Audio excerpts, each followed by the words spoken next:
নমস্কার বন্ধুরা, আমি অমিতাভ আর আপনারা দেখছেন স্পোর্টস লাভার অমিতাভ ইউটিউব চ্যানেল। তো গাইস, আজকের এই ভিডিওতে আমরা কথা বলবো যেই বিষয় নিয়ে, সেই বিষয়টা হলো টি-20 ওয়ার্ল্ড কাপের নিয়ে। তো এই বছর টি-20 ওয়ার্ল্ড কাপ হবে জুন মাসে। তো সেই জুন মাসে টি-20 ওয়ার্ল্ড কাপের জন্য টি-20 ওয়ার্ল্ড কাপে ভারতের কীরকম স্কোয়াড যেতে পারে, অর্থাৎ বিসিসিআই কোন কোন প্লেয়ারদেরকে টি-20 ওয়ার্ল্ড কাপে সিলেক্ট করতে পারে, তো সেই নিয়ে আজকের এই ভিডিওতে আলোচনা করব। তো দেখো, টি-20 ওয়ার্ল্ড কাপের কাদেরকে নিতে পারে সেই নিয়ে আমি একটা স্কোয়াড বানিয়েছি। তো আশা করি এই স্কোয়াডটা 90% মিলে যেতে পারে। 80 থেকে 90% আমার এই স্কোয়াড হয়তো বিসিসিআইয়ের অফিসিয়াল স্কোয়াডের সাথে মিলে যেতে পারে। আর অফিসিয়াল স্কোয়াড কবে আসবে সেটা হচ্ছে, এই ধরে নাও এপ্রিলের শেষে, হতে পারে 28-29 তারিখ, বা হয়তো পয়লা মের মধ্যে, বা খুব জোর হয়তো মের প্রথম উইকের মধ্যেই কিন্তু অফিসিয়াল স্কোয়াড অ্যানাউন্সমেন্ট হয়ে যাবে।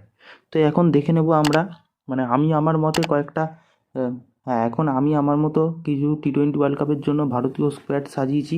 তো সেই স্কোয়াডটা কীরকম হতে চলছে একবার একটু দেখে নাও। তো দেখো, স্ক্রিনে দেখতে পাচ্ছ যাদেরকে আমি, তাদেরকেই চয়েস করেছি।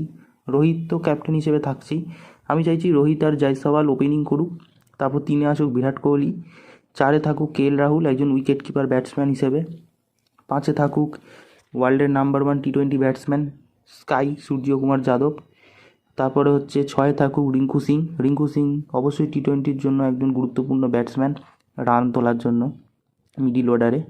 7-এ থাকুক অলরাউন্ডার হার্দিক।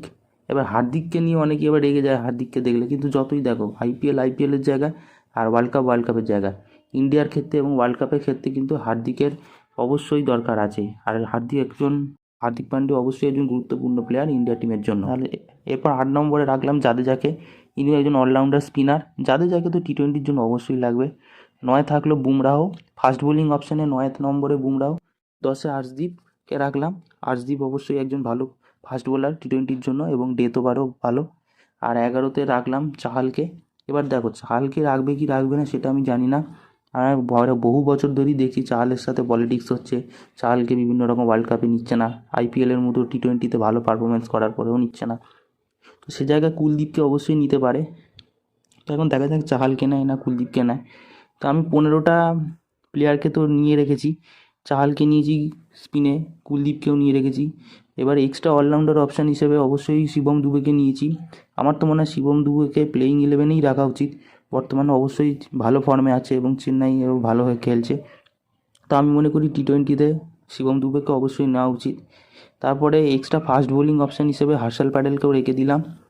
আর এক্সট্রা উইকেট কিপার ব্যাটসম্যান হিসেবে দীনেশ কার্তিককে রাখলাম। তো এখন দীনেশ কার্তিককে নেবে না ঋষভ পান্টকে নেবে সেটা আমি জানি না। আমার দীনেশ কার্তিককে ভালো লাগছে এইবারে, তো আমি দীনেশকে রাখলাম। তারপর অফিসিয়াল স্কোয়াডে কী আসে আমি জানি না। তো আমার মনে হচ্ছে 80 থেকে 90% আমার স্কোয়াডের সাথে মিলে যেতে পারে। তো এরকম আমি একটা বানালাম। তো এটাই ছিল আজকের ভিডিও। আর তোমরা যদি এরকম ক্রিকেট ফুটবল রিলেটেড আপডেট পেতে চাও, তাহলে অবশ্যই আমার চ্যানেলটাকে সাবস্ক্রাইব করে বেল আইকন অল করে রাখো।